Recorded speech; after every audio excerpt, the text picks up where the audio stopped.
ipo na tunatamba nayo, ambayo kama ni timu ya mpira, basi benchi la ufundi hospitalini hapa linaupiga mwingi sana. Kwenye mafanikio haya kuna mastermind mmoja kwenye benchi la ufundi, Malkia Miriam Msalale.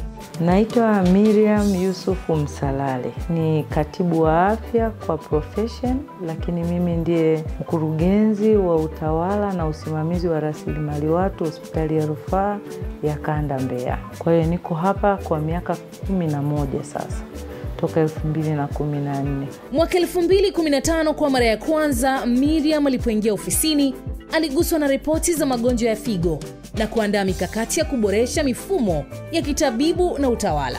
Changamoto kubwa ambayo nilikuta, hospitali inakuwa, lakini tulikuwa na upungufu mkubwa sana wa majengo. Kwa hiyo katika kuandaa mipango ya hospitali, tukaona ni vema kwanza tukamilishe jengo la radiolojia ambalo lilikuwa halijakamilika kwa muda mrefu. Baadaye sasa tukaona upande wa mama na mtoto, kulikuwa na jengo moja tu ambalo lilijengwa miaka ya 50, lilikuwa halitoshelezi, na mtazamo wa serikali ni kuboresha huduma za mama na mtoto ili kupunguza vifo vya mama na mtoto.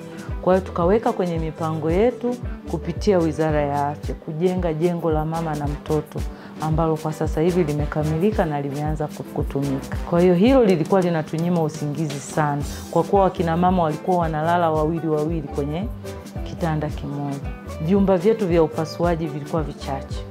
Kwa hiyo kwenye management ya hospitali tukakubaliana kwamba tuongeze vyumba vya upasuaji maalum kwa ajili ya upasuaji wa moyo na mishipa ya fahamu na ubongo. Kubwa sana ambalo lilikuwa linatishia hata maisha ya watu ilikuwa ugonjwa wa figo.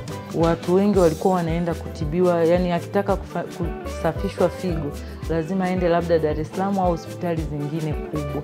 Kwa hiyo tukaanzisha kitengo chetu cha usafishaji wa figo ambacho kinaendelea mpaka sasa. Malkia Miriam anatembea kifua mbele akijivunia makumi ya watumishi wa sekta ya afya hospitali zote za nyanda za juu kusini, kupita kwenye viganja vyake na kuchota maarifa kibao, huku akishiriki mchakato wa uanzishwaji wa hospitali za rufaa katika mikoa ya Njombe na Katavi. Najivunia kitu kingine kwenye ushawishi wa watumishi kwenda kusoma, ili waweze kupata ngazi ya juu na hospitali yetu iwe na watumishi wa kutosha. Kwa hiyo sasa hivi kuna diversity ya fani mbalimbali ambazo kuna mpaka ngazi ya ubobezi ya watumishi waliorudi kutoka masomoni. Kwa hiyo hilo pia nashukuru kwamba nina mchango kwenye hilo. Kuna wakati Miriam alipigwa na kitu kizito kwenye utawala wake baada ya watumishi kutishia kufanya mgomo. Hiki kilikuwa kipindi cha mpito, kwani alishuhudia kila aina ya rangi. Kuna kipindi nilikuwa na kaimu ofisi ya mkurugenzi wa hospitali, alikuwa hayupo nchini. Interns walitaka kugoma, kwamba walikuwa wanataka posho zile wanazolipwa madaktari wengine walioajiriwa na wao walipwe. Kwa hiyo wakigoma wale, na wakati huo tulikuwa tunawapokea kama 80 mpaka 120. Wakigoma watu 80 mahali ambapo pana wagonjwa wengi ni crisis.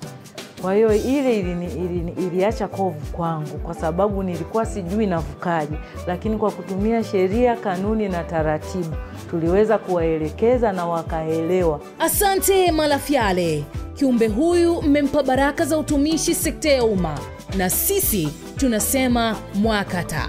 Basi ndugu zangu wana wa Nyikani, mtazameni kwa nyuso za furaha. Huyu ndiye Miriam Msalale, malkia kutoka Mbozi. Naitwa Miriam Yusufu Msalale, ni mkurugenzi wa utawala na usimamizi wa rasilimali watu hospitali ya rufaa ya Kanda Mbeya. Malkia wa nguvu 2025, twende duniani. Malkia wa nguvu 2025, twende duniani.